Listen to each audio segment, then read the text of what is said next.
Hi friends, ఎలా ఉన్నారు? ఈరోజు వీడియోలో అలసందల కూరని ఎలా చేయాలో చూపిస్తానండి. ఇది చాలా సింపుల్ అండ్ టేస్ట్ అయితే చాలా బాగుంటుంది ఫ్రెండ్స్. మీరు రైస్ లేకైనా ముద్దలేకైనా దేంట్లోకైనా మీకు టేస్ట్ అనేది మారదు, అంత రుచిగా ఉంటుంది ఈ కర్రీ. సో చూడండి ఎలా ప్రిపేర్ చేయాలో సింపుల్గా చూసేద్దాం. సో ముందుగా అయితే చిన్నుల్లిపాయల్ని, అలాగే పచ్చి కొబ్బరి అయితే టేస్ట్ చాలా బాగుంటుంది ఫ్రెండ్స్. అలాగే కారం 1 స్పూన్ వేసాను, ధనియాల పొడి 1 స్పూన్ వేసాను, చింతపండు కొద్దిగా వేసుకొని మెత్తని పేస్ట్ లాగా ఇలా చేసేసుకోవాలండి. కొబ్బరి ప్లేస్లో మీరు పీనట్ అయినా యూజ్ చేయొచ్చు, కానీ కొబ్బరి వేస్తే చాలా బాగుంటుంది. సో ఇప్పుడైతే ప్రిపరేషన్కి కడాయి పెట్టుకొని అందులో గరిటెంత ఆయిల్ వేసుకొని ఆవాలు, కరివేపాకు, పచ్చిమిర్చి, అలాగే కట్ చేసి పెట్టుకున్న ఆనియన్ని కూడా వేసి బాగా ఫ్రై చేసుకోవాలి. ఆనియన్ ఫ్రై అవుతుండగా కొద్దిగా సాల్ట్ అలాగే పసుపు కూడా వేసి బాగా ఫ్రై చేసుకోవాలండి. మనం ఇలా పోపు పెట్టుకునేటప్పుడు పచ్చిమిర్చి, కరివేపాకు, ఆనియన్ బాగా ఫ్రై అయితే ఆ స్మెల్ చాలా బాగుంటుంది ఫ్రెండ్స్. అలా మీకు అరోమా అనేది వస్తేనే మీకు కర్రీ కూడా చాలా టేస్టీగా ఉంటుంది. చూడండి ఆనియన్స్ బాగా వేగాలండి. ఆనియన్స్ మొత్తం వేగేటప్పుడే నేను సాల్ట్, పసుపు కూడా యాడ్ చేసేసుకుంటున్నాను.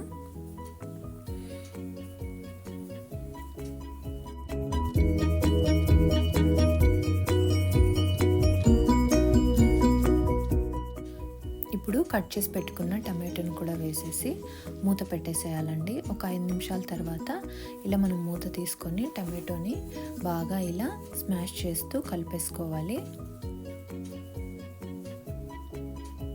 చూడండి టమాటోని ఇలా స్మాష్ చేస్తూ కలిపేసుకోవాలి. టమాటో మొత్తం ఇందులోనే బాగా మెల్ట్ అయిపోవాలండి, అప్పుడే కర్రీకి మంచి టేస్ట్ అనేది వస్తుంది.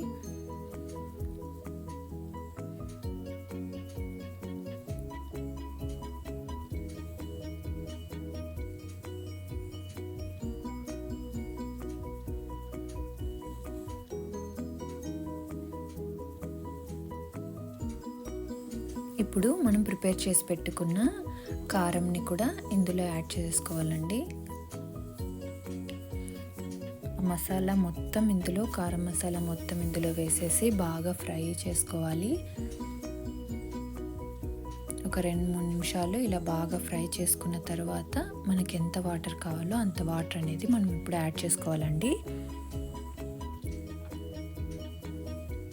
నేను చెప్పిన విధంగా మీరు ఈ కర్రీ చేసినట్టయితే టేస్ట్ అనేది చాలా బాగుంటుంది ఫ్రెండ్స్. మీరు అస్సలు ఇలా ఒకసారి చేసినట్టయితే వేరే విధంగా చేయరు, అంత టేస్టీగా ఉంటుంది అలసందల కూర. వేరే ఏం వెజిటేబుల్ లేకుండా ఉత్త అలసందలే వేసుకొని ఇలా కూర చేసుకుంటే అలసందల్లో ఉండే ప్రోటీన్ వల్ల మనకి హెల్త్కి ఎంతో మంచిది.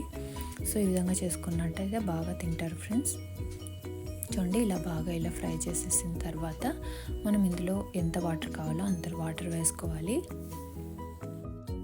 ఇలా వాటర్ మొత్తం ఎంత కావాలో అంత వేసుకున్న తర్వాత నేను పచ్చి అలసందలు తీసుకున్నానండి. ఒలిచిన తర్వాత బాగా వాటర్ వేసి క్లీన్ చేసుకొని అలసందలన్నిటినీ ఇలా తీసుకొని మొత్తం కర్రీలో యాడ్ చేసేయాలి. ఇవి ఉడకడానికి చాలాసేపు అయితే పట్టదండి, ఒక 10 మినిట్స్ అట్లా ఉడికిపోతాయి అన్నమాట.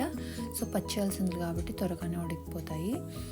ఒకవేళ మీరు అలసందలు ఎండు అయితే మాత్రం ముందుగానే ఒక 2-3 అవర్స్ ముందే నానబెట్టుకొని వండుకోవాలండి. చూడండి ఇలా పచ్చి అలసందలు వేసేసిన తర్వాత ఇలా ఒకసారి బాగా కలిపేసుకోవాలి.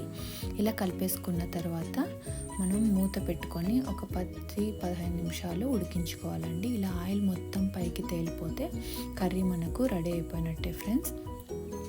చూడండి ఇంకా ఫైనల్గా కొత్తిమీర వేసుకొని గార్నిష్ చేసుకుంటే మనకి ఎంతో రుచికరమైన అలసందల కర్రీ అనేది రెడీ అయిపోతుంది. చూసారుగా ఫ్రెండ్స్, మీరు కూడా తప్పకుండా ట్రై చేయండి. మీకు ఎలా వచ్చిందో నాకు తప్పకుండా కామెంట్ చేయండి ఫ్రెండ్స్. అలాగే మీకు ఈ వీడియో నచ్చినట్లయితే లైక్ చేసి అలాగే మీ ఫ్రెండ్స్ అండ్ ఫ్యామిలీస్కి షేర్ చేయండి. ఛానల్ని సబ్స్క్రైబ్ చేయడం మాత్రం అస్సలు మర్చిపోవద్దు ఫ్రెండ్స్. Thanks for watching.